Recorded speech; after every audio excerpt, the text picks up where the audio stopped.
Good morning, and a warm welcome to your show, Sunny Mornings, Venice Beach. I'm your host, Melissa, and it's Monday, June 15th. You'll be interested to know, 274 years ago, today in 1752, Benjamin Franklin flew a kite in a thunderstorm with a key tied to the string to show that lightning behaved like electricity. The demonstration convinced many that natural electricity could be studied systematically, advancing scientific methods and inspiring future innovations in electrical technology and public safety. So now you know. And now, it's time for the Surf Report. This morning it's looking clean with waves around 2 to 3 plus feet. Conditions hold steady at 3 plus feet through the morning, but expect them to get choppy as the wind picks up to onshore at 12 miles per hour by late afternoon. Tides are coming in, so keep an eye on that as the day progresses. Best time to ride is at 6 a.m. with the -1 foot incoming low tide when the south-southwest swell is 1.5 feet at 15 seconds, and the onshore wind is 3 miles per hour. The first high tide on Monday will be 4 feet at 11:15 a.m., followed by a 2-foot low tide at 3:30. The nearshore buoy at Santa Monica Pier reads 68 degrees for the water temperature. Conditions start off clean with waves at 2 to 3 feet on Tuesday, gradually building to 3 plus feet by evening.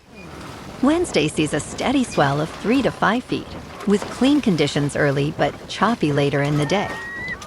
Thursday maintains similar size at 3 to 5 feet, but choppy conditions dominate most of the day, offering some fair windows later. This morning there's patchy fog, and it feels like 67 degrees with no wind. The sunset will take place at 8:06, and it will rise again tomorrow at 5:42. It looks like we're in for some patchy fog before 11 a.m., then turning partly sunny with a high near 69, accompanied by a light southwest breeze around 12 miles per hour. If you're inland, it will hit a high of 69.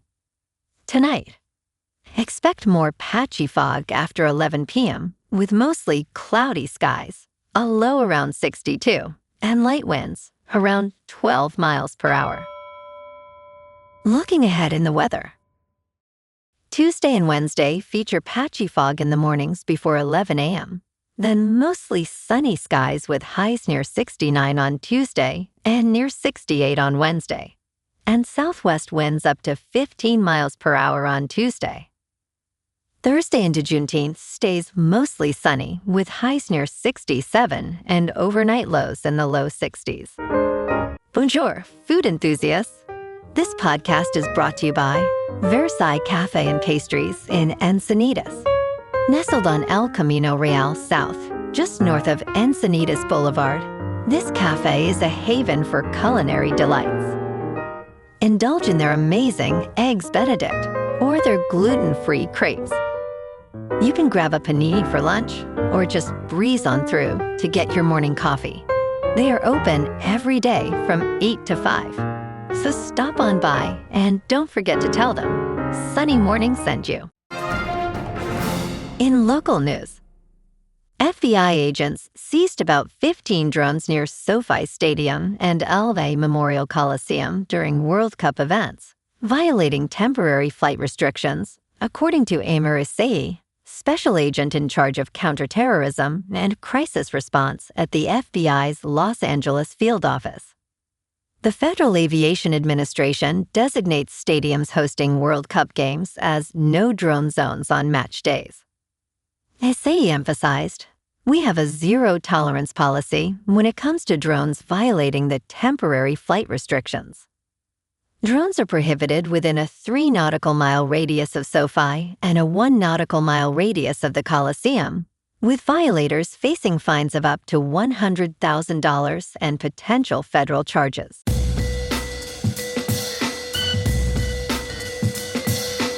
Now on to sports. Carolina's Jordan Stahl wins the Conn Smythe Trophy as playoff most valuable player, the oldest on record at age 37. Rod Brindamore, the Hurricanes coach, praised Stahl's leadership, stating, "We're not here today without Jordan Stahl." Stahl, a two-way shutdown center, led the Hurricanes to their second championship, scoring 6 goals in the final against the Golden Knights. He became the longest-tenured player in the organization after joining in 2012. Stahl's journey reflects resilience, as he noted, each scar, each moment just drives a hunger even deeper into you. His remarkable performance solidified his legacy in Carolina. In local sports, the Dodgers are back at Dodger Stadium tonight against Tampa Bay, first pitch at 7. This is a bounce-back game after dropping yesterday's series finale to the White Sox, 6-4. The boys in blue sit at 45-27, and they need Eric Lauer to be sharp against the Rays' Nick Martinez. Freddie Freeman and Mookie Betts both went deep yesterday, but it wasn't enough. Tonight's their chance to right the ship in Game 1 of this 3-gamer. Meanwhile, the Lakers are in full off-season mode with free agency just 2 weeks away. LeBron James is now an unrestricted free agent for the first time since joining LA, so all eyes are on whether he stays. The bigger question might be Austin Reaves.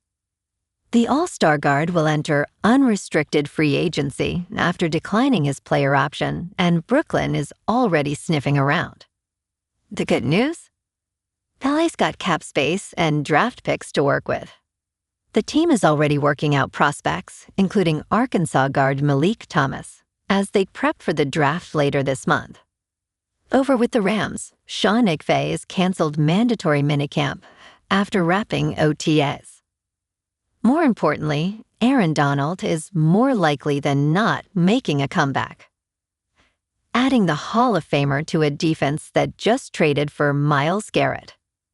That's a historic pass rush to complement Matthew Stafford and the new receiver group. The Super Bowl window is wide open. In top news, an organic baby formula brand is being voluntarily recalled after 3 infants diagnosed with infant botulism were hospitalized.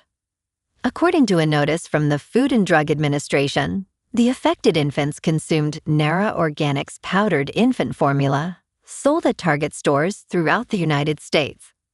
The Centers for Disease Control and Prevention confirmed the cases in California, Washington, and Pennsylvania. Fortunately, all 3 babies were successfully treated, with no reported deaths. Customers should stop using the affected products immediately and can request refunds online or return them to Target stores. If a baby shows symptoms, caregivers should contact their healthcare provider immediately. In business news, defaults in debt markets are starting again, warns Pimco. Here is the bond giant's game plan. Investors should be getting their portfolios back to that 60% to 40% balance, says the influential bond fund firm.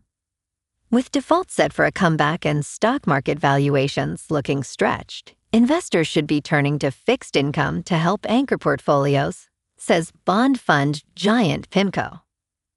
After years of effortless returns, the default cycle is reasserting itself, and we expect significantly higher losses and lower quality credit, such as leveraged and private direct lending.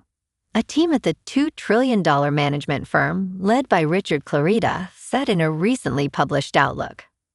In crypto movement, Bitcoin is up 4% over the weekend to just under $66,000. Ethereum is up 3% to just over $1,700. And XRP is up 4% to $1.19. Moving on to a more local vibe. In our community spotlight on health and wellness, we are working with a national Pilates studio to bring you some free classes, so listen up. Check out Club Pilates, with several locations in the San Diego area. Pilates presents a comprehensive wellness approach, cultivating strength, reducing tension, and elevating mental well-being. Scientific research affirms its benefits. So now you can check out Club Pilates for a free class, with locations in Encinitas, Solana Beach, Oceanside, La Jolla, and more. Just be sure to tell them Sunny Morning sent you by. And now, back to the show. Let's talk tech. Humanoid robots are, by definition, quite extreme. Now, a humanoid is even training to complete one of the most daring spectacles ever conceived, scaling to the top of Mount Everest. According to Humanoids Daily, a modified Unetri G1 unit has recently completed a trek to the top of Ecuador's Chimborazo volcano, which stands at 20,564 feet high. The summit of Chimborazo is technically farther away from the center of the Earth than Mount Everest. The ultimate goal of the initiative, called PEMBA, is to give conservationists a tool to monitor remote environments. Next, Pablo and his team are set to take PEMBA to Hawaii's Mauna Kea. And in entertainment news, Matt Damon's viral science fiction thriller has taken over HBO Max. Of all the many exciting summer blockbusters in 2026, no film is as hotly anticipated as The Odyssey. Director Christopher Nolan returns with his most ambitious film yet, boasting a staggering production budget of $250 million. Featuring a star-studded cast, including Tom Holland and Anne Hathaway, The Odyssey is set to make waves on global screens. Meanwhile, Contagion, a film predicting the COVID-19 pandemic, has gone viral again, becoming the most streamed movie on HBO Max in the United States. Originally released on September 8, 2011, it grossed $137 million. Well, alrighty folks, it's time for the quote of the day. And today, our quote comes from the American inventor and electrical engineer, Nikola Tesla. And he said, "The present is theirs. The future, for which I have really worked, is mine." And that's a wrap for this morning. You can check out our Instagram, YouTube, and TikTok for some captivating aerial videos with local news and the surf reports. Have an amazing day, my good friends. We'll see you tomorrow with another episode of Sunny Mornings Venice Beach.